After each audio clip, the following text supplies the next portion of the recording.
Assalamualaikum warahmatullahi wabarakatuh. Teman-teman semuanya, berjumpa lagi dengan saya, Tania Nurmalita, yang kali ini akan berinteraksi lagi dengan teman-teman meskipun tidak secara langsung gitu ya, terkait dengan waktu, manajemen waktu. Sebelumnya, saya ucapkan terima kasih banyak atas waktu yang sudah diluangkan untuk kita sama-sama belajar di majelis ilmu ini. Semoga apa yang nanti akan saya sampaikan dan juga apa yang nanti teman-teman dapatkan dari sesi sharing kali ini bisa bermanfaat dan bisa memberikan mungkin bisa dibilang pengetahuan baru buat teman-teman ya untuk terkait dengan waktu. Kenapa kok saya harus menghargai waktu dan apa hubungannya waktu dengan perencanaan hidup saya. Nanti akan ada beberapa slide yang akan saya jelaskan. Semoga teman-teman berkenan dan materinya bisa mudah dipahami. Kali ini kita akan membahas tentang manajemen waktu.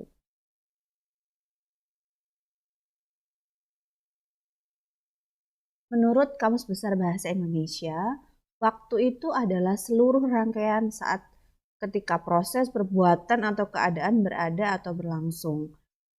Mudah-mudahnya sih, waktu merupakan karunia yang Allah berikan kepada kita agar kita bisa gunakan sebaik mungkin sehingga kita dapat meraih dunia yang gemilang dan akhirat yang cemerlang. Time waits for no one, kata folklore. Dan time is the wisest counselor of all, kata Pericles. Jadi memang waktu tidak akan menunggu siapapun. Dan waktu itu adalah konselor terbijak sepanjang masa. Kita tidak bisa meminta waktu untuk berhenti selagi kita mengerjakan suatu hal. Atau kita tidak bisa meminta waktu berhenti ketika kita sedang berleha-leha. Pun juga kita bisa belajar sesuatu itu sudah sangat berarti atau tidak ya dari waktu itu tadi. Maka dari itu Pericles mengungkapkan bahwa time is the wisest counselor of all. Nah, dalam Al-Quran sendiri, waktu sering sekali disebutkan dan dibahas. Karena waktu ini merupakan hal yang sangat berharga dan merupakan kerugian yang sangat besar jika kita sia-siakan. Itulah mengapa Allah sering menyebutkan tentang waktu dalam Al-Quran. Kita bisa melihat ada surat At-Tuha, ada surat Al-Asr, ada surat Al-Lail, ada surat Al-Fajr, dan ada surat Al-Falaq. Kelima surat ini adalah surat-surat yang mencantumkan tentang waktu-waktu tertentu dalam Al-Quran. Jadi kita jadi tahu bahwa Allah pun sangat menghargai waktu. Nah, kenapa sih sebenarnya saya ini kok harus mengelola waktu dengan baik? Ada beberapa poin penting yang harus kita tanamkan ke diri kita agar kita bisa appreciate dan bisa manage waktu kita dengan sangat-sangat baik. Yang pertama adalah there is no turn back time gitu ya. Kita tidak bisa mengembalikan waktu. Apa yang sudah terjadi tidak dapat diulangi. Itu yang ada di poin 2. Jadi ketika sudah waktu itu berjalan, kita tidak akan pernah bisa mengembalikannya lagi gitu. Berapapun uang yang kita habiskan untuk mengembalikan waktu, tentu saja itu masih tidak mungkin sekarang. Dan apa yang sudah kita lakukan masa lampau itu tidak akan bisa kembali lagi. Yang selanjutnya adalah usia yang semakin bertambah. Kita semua tahu ya, karena waktu terus berjalan berarti usia juga akan semakin bertambah. Dengan bertambahnya usia, kekuatan kita juga tidak bisa dipungkiri semakin berkurang. Kesehatan yang biasanya kita bisa segar bugar dalam waktu 1 tahun penuh tanpa ada sakit, dengan bertambahnya usia, maka kita bisa lihat terkadang kita ada rasa sakit, ada rasa tidak enak badan. Jadi hal ini bisa menyebabkan poin yang keempat, kesempatan semakin berkurang. Loh, kok bisa gitu? Iya, ketika kita badannya sudah tidak terlalu fit lagi, kemudian ada orang mengajak pergi naik gunung misalnya. Aduh, aku lagi gak enak badan. Aduh, aku sering keseleo. Aduh ini, aduh itu. Akhirnya muncul kata-kata seperti, duh seandainya dulu waktu aku muda tidak bermalas-malasan. Atau duh Seandainya dulu waktu muda aku ikut juga teman-temanku hiking misalnya. Jadi kesempatan itu semakin berkurang. Belum lagi banyak sekali akses-akses atau kesempatan mendapatkan pekerjaan itu ada batas usia. Misalnya untuk menjadi pegawai negeri kah, atau bekerja di perusahaan swasta kah, itu kan memang membutuhkan orang-orang yang fit dengan usia-usia yang masih muda. Dan yang terakhir adalah karunia dari Allah. Semua itu karunia dari Allah, termasuk waktu. Dan hebatnya lagi, waktu ini tidak bisa dibuat, tidak bisa dikembalikan, tidak bisa direka ulang, dan waktu itu terus berjalan. Jadi waktu ini merupakan karunia dari Allah yang benar-benar harus kita jaga dan harus kita manage dengan baik. Don't waste your time. Jangan sia-siakan waktumu karena time is gold gitu.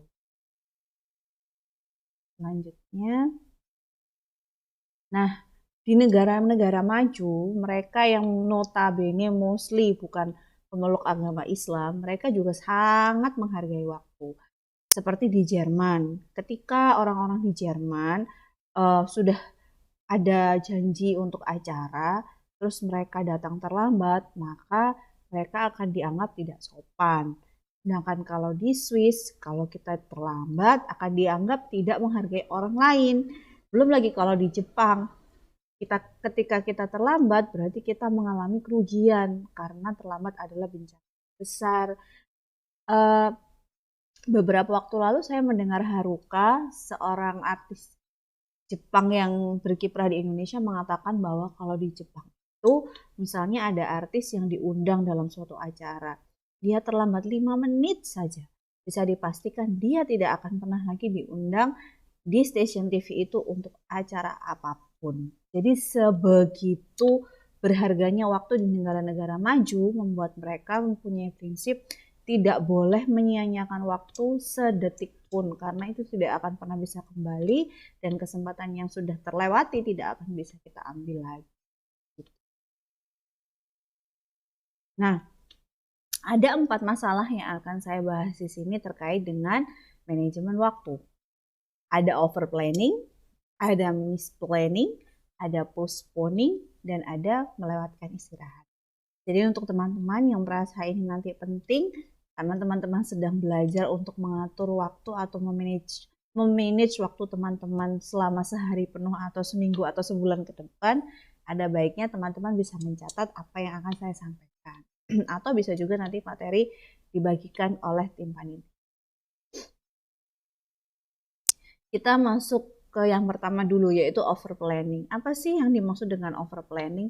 Over planning ini adalah sebuah aktivitas yang terlalu sibuk membuat sebuah rencana sehingga lupa untuk melangkah.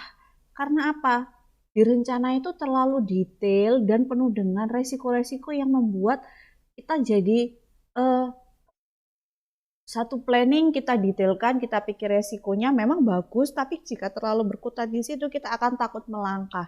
Efeknya rencana yang sudah kita buat hanya berhenti menjadi rencana, tidak bisa segera terrealisasi. Dengan begitu waktu yang berjalan terus ini tadi tidak bisa kembali, aktivitas yang sudah kita rencanakan pun akhirnya tidak bisa terlaksana dengan baik. Jadi kalau over planning kita akan mengalami kesulitan karena udah sibuk aja dengan pikirannya sendiri merencanakan sesuatu yang ujung-ujungnya tidak bisa terlaksana karena waktunya habis hanya untuk berencana. Kemudian yang kedua adalah misplanning. Nah, kalau tadi ada over planning, kalau yang sekarang namanya misplanning. Misplanning ini adalah kesalahan perencanaan. Jadi ketika orang bikin plan gitu ya, ketika orang bikin rencana akan kemana, pergi kemana, atau akan mengerjakan apa, harus mengerti dulu SWOT-nya bagaimana, kemudian mungkin nanti ada situasi-situasi tertentu yang khusus, atau mungkin nanti ada possibility atau kemungkinan yang bisa mengganggu aktivitas itu harus disingkirkan dengan cara apa. Itu harus punya perencanaan seperti itu. Untuk apa? Ketika kita sudah membuat rencana, disturbance atau gangguan-gangguan yang mungkin muncul itu bisa kita prediksi, sehingga diharapkan kita bisa istilahnya melakukan tindakan preventif supaya itu tidak terjadi gitu ya. Misalnya nih, jadi misalnya nih, saya seorang guru dan juga seorang ibu. Misalkan saya ada jadwal mengajar secara online di jam 10 pagi. Padahal itu jadwalnya anak saya tidur dengan ditimang-timang misalnya. Atau enggak itu jadwalnya anak saya bermain dengan bundanya. Apa yang harus saya lakukan supaya saya bisa tetap menjalankan dua aktivitas itu secara optimal? Yang pertama, saya mencari kemungkinan bantuan yang ada. Saya mencari kemungkinan bantuan yang ada. Misalnya, saya minta tolong orang tua saya, atau saya minta tolong ayah saya, atau saya minta tolong keluarga saya, yang alhamdulillah memang ada yang bisa dimintain tolong. Atau kalau misalnya tidak bisa, apakah bisa jadwal mengajar itu diundur, supaya saya bisa menenangkan anak saya terlebih dahulu, dan nanti saya bisa melanjutkan proses mengajar secara daring. Kenapa sih kita harus memahami itu? Karena apa? Kalau kita tidak memahami hal tersebut, bisa jadi misplanning. Misal, karena saya sudah merasa bahwa jam 10 itu saya mengajar, saya lupa kondisi lingkungan yang ada yang bisa memungkinkan saya gagal melakukan suatu aktivitas. Akhirnya saya bikin planning itu, oke, saya ngajar jam 10 sampai jam 10.45, setelah itu jam 10.45 saya beri penugasan, kemudian saya mau istirahat di jam sekian, jam sekian, jam sekian. Dan kita sangat strict sama jadwal itu. Ketika ada disturbance atau gangguan masuk ya, kalau anak sih bukan gangguan ya, mungkin situasi yang tidak kita prediksi itu datang, akhirnya apa yang sudah kita plankan, apa yang sudah kita rencanakan kan tidak terjadi gitu ya. Untuk beberapa orang yang sangat taat pada aturan, hal ini bisa membuat stres, bisa membuat rasanya aduh sudah direncanakan kok gagal seperti itu. Nah, selain itu yang kedua, rencana rentetan setelah rencana yang tidak jadi tadi akhirnya pun berimbas, entah karena moodnya tidak oke, entah karena waktunya yang tadi di planning hanya 1 jam akhirnya merembet jadi 2 jam, entah juga karena situasi yang sudah tidak mendukung. Nah, itulah kenapa memahami segala situasi dan opsi yang ada sebelum kita merencanakan sesuatu itu sangat penting. Tapi jangan sampai over planning, beda ya. Memahami situasi SWOT itu berbeda dengan over planning. Kalau over planning itu rencananya tuh mepet sekali dan sangat banyak dan sangat detail sampai akhirnya lupa untuk melakukan apa yang sudah direncanakan begitu.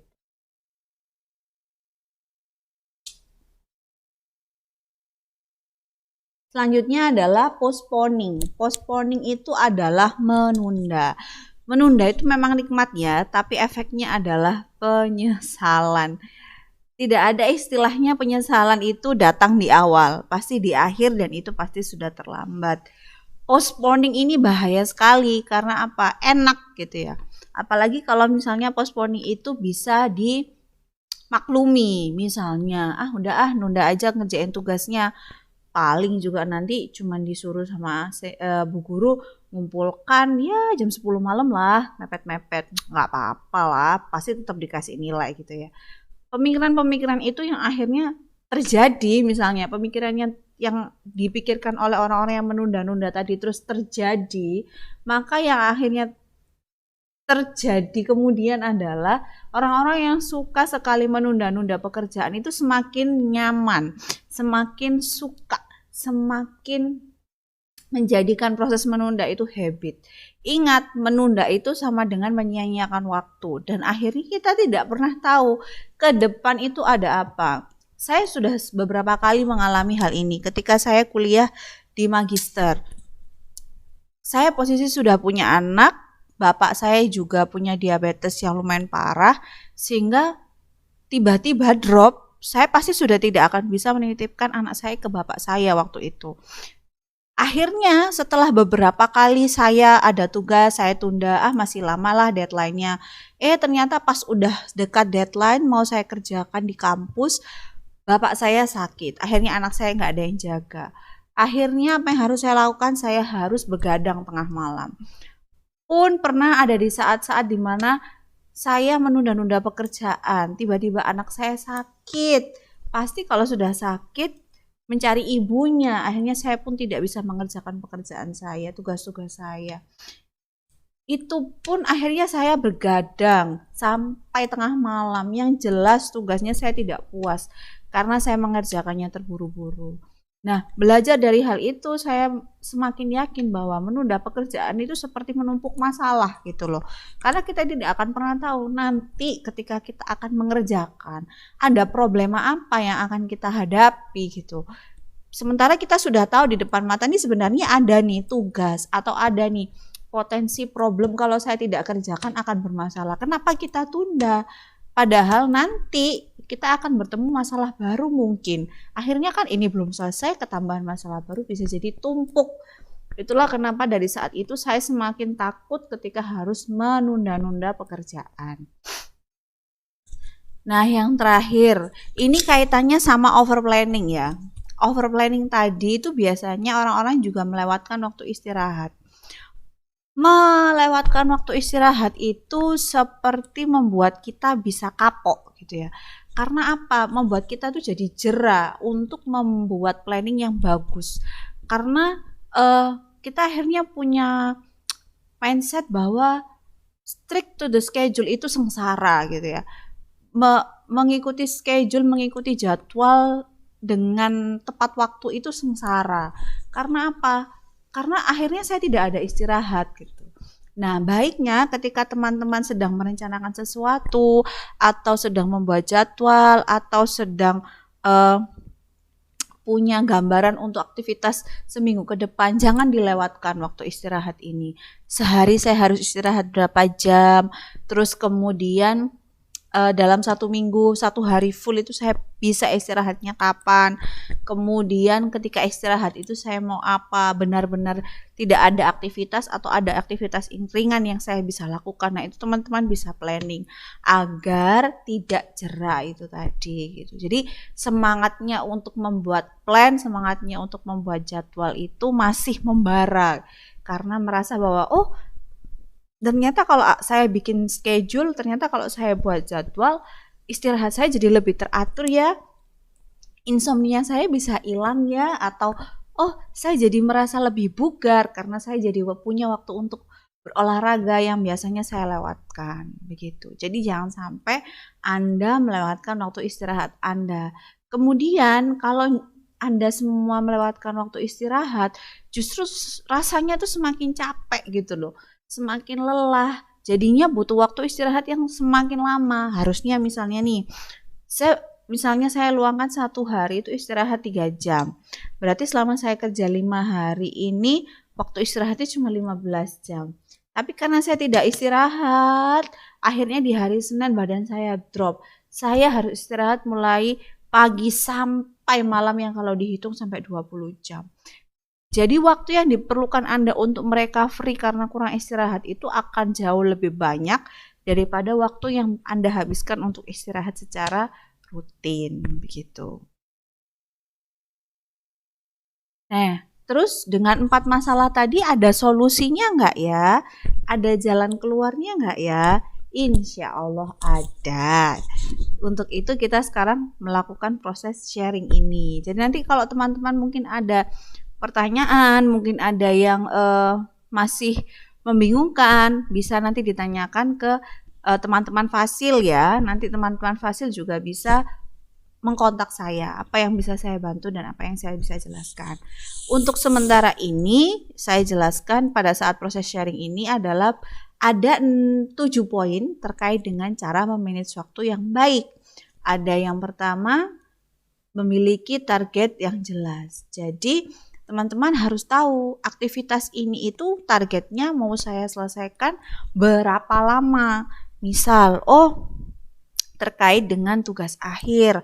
Tugas akhir ini saya harus selesai di bulan Juni awal atau biasanya nggak Juni sih ya, April misalnya. April atau Mei begitu. Berarti tarik mundur. Ya, supaya apa? Supaya tahu nanti saya harus sudah benar-benar terjun mengerjakan tugas akhir saya itu per kapan. teman-teman sebenarnya bisa mulai belajar untuk mengatur jadwal itu dari hal yang simpel ya. Misalnya membagi 24 jamnya teman-teman dalam sehari.